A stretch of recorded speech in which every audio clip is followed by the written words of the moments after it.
What is up, guys, and welcome to another video. In this video we're going to talk about the correct stop loss placement. I've seen a lot of people struggling to place their stop losses right, and they get stopped out and then price ends up going in their favor. So let's say you put your stop loss right here, up on this high, and price ends up manipulating you and then going towards your draw of liquidity. And I saw 2 3 people talking it about in one server, so I wanted to make it so simple so you can understand.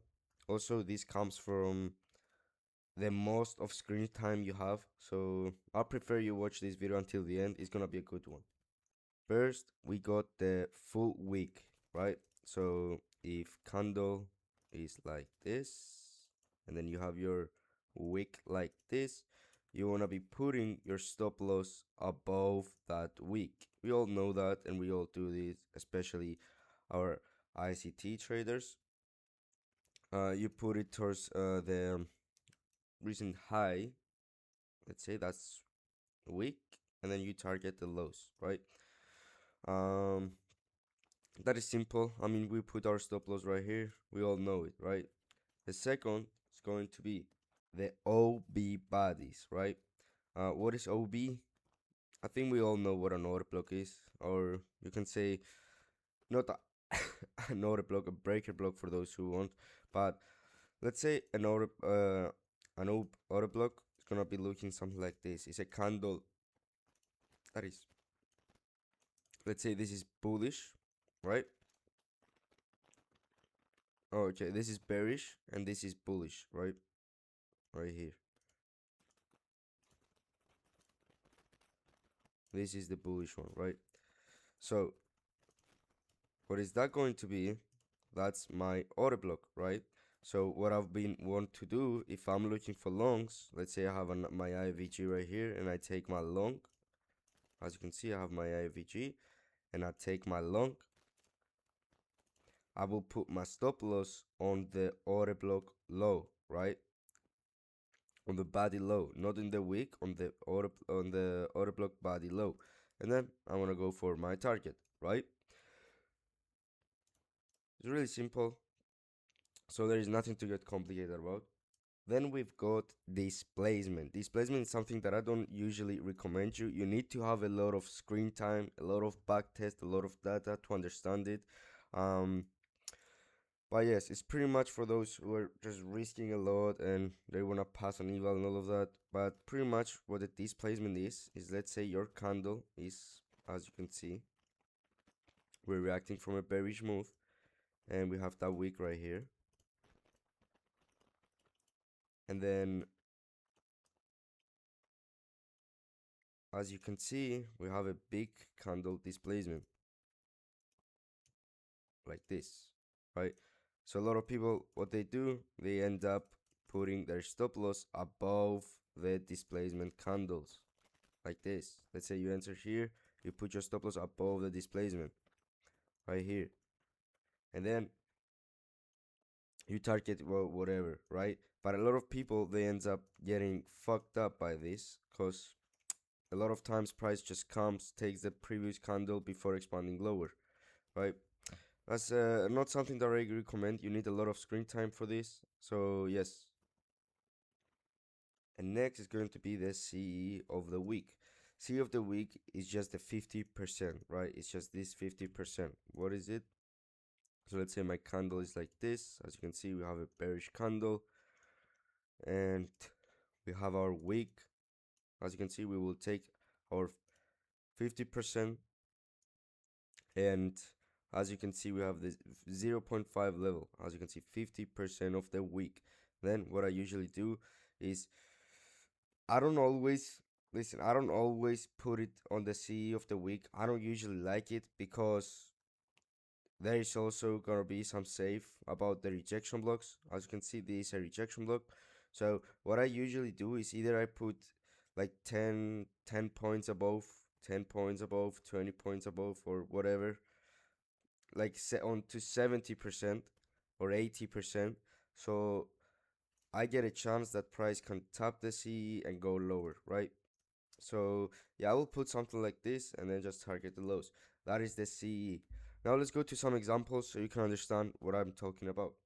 And one last thing that I want to talk about is that you want to compare your criteria versus your other criteria that are against your stop loss, right?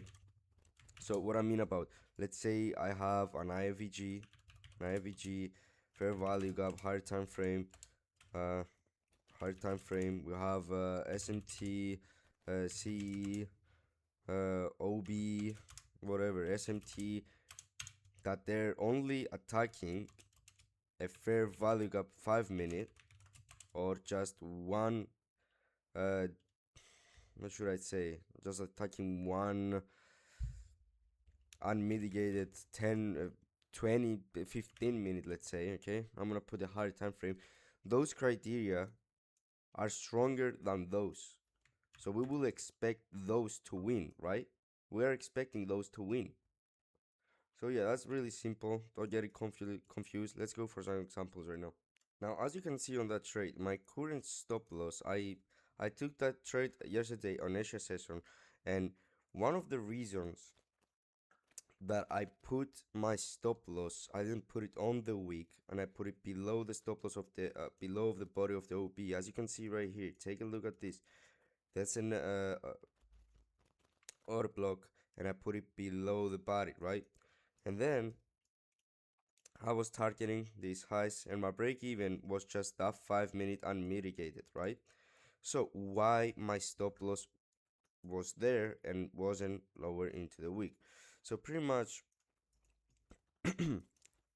first of all, we had an AMD, IVG, CISD. Um, we're reacting from a continuation of a 15-minute fair value gap and a sponsor 5 minute, and that had my confidence already set. So if price wanted to just calm down, and if price just takes literally this my stop loss out, price will definitely just run all the way down there, right? And probably just go for these lows, because that means that price is failing to push, like lower time frame is beating my higher time frame confluence. So yeah, that's why my stop loss are correct there, right?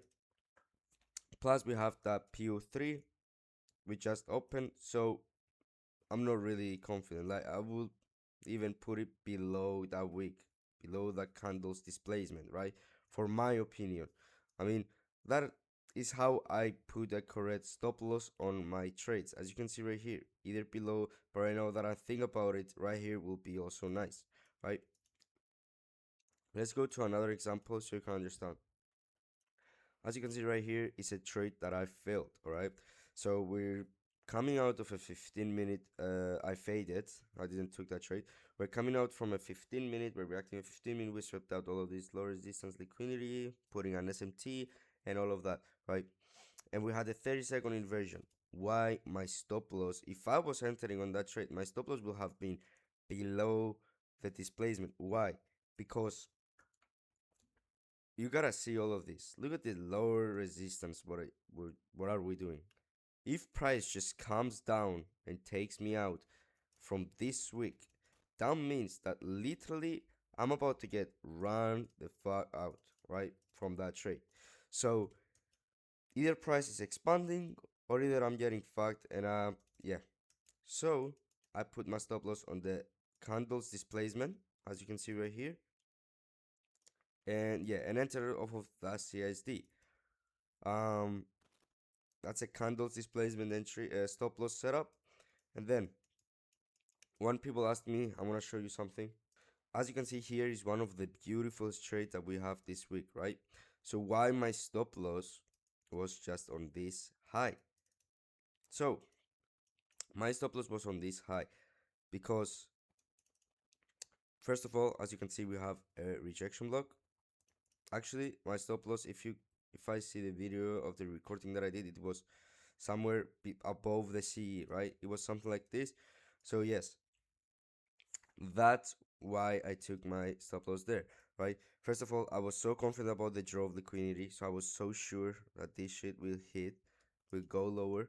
So I give the trade a little bit room, and then what ended up happening, taking the IVG, as you can see right here, and putting my stop loss above the 50% of the CE, right? Above the CE.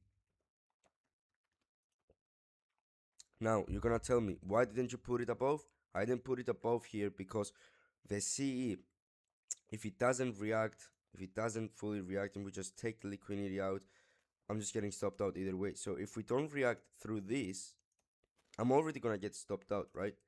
So I put my stop loss right here, and then what ended up happening, price ripping and never comes right here. Now, if you're gonna ask me why didn't I put it on the displacement, I wanna give the trade space. It was a really nice trade that I don't wanna get out of by just literally, the confluence was all in my favor, right? It was all in my favor. We were reacting from a premium sponsored fair value gaps. It was obviously a nice trade, and plus we're reacting from a 2 minute right here sponsored fair value gap, as you can see. So there was no reason for us to just come out and sweep this. If we come out and sweep this, that means that we're just continue the trend higher. So yes, so it's really just really simple, guys. I want you to pay attention. Just remember, the OB of bodies, you can put it above the OB body or below the OB low. The CE of the candles, remember, gotta have a logical reason. I mean, if we do not react through that CE, price will definitely just go higher. So know where you put your stop loss. These placements, okay, these placements, literally just, I want you to have a screen time and a lot of back tests to be confident that your trades might not taken out by that candle, and a full body wicks, right? Full body wicks. It's just as simple that I could say to do, but yeah. That's it, guys. If you have any questions, drop them down below. Make it as simple as possible. So yeah, and there's another video coming about the correct stop break-even placement. So yeah. Right, guys, thank you very much for watching, and I'll see you guys in the next one. Make sure you use code CHTR on Funded Futures Family. Thank you.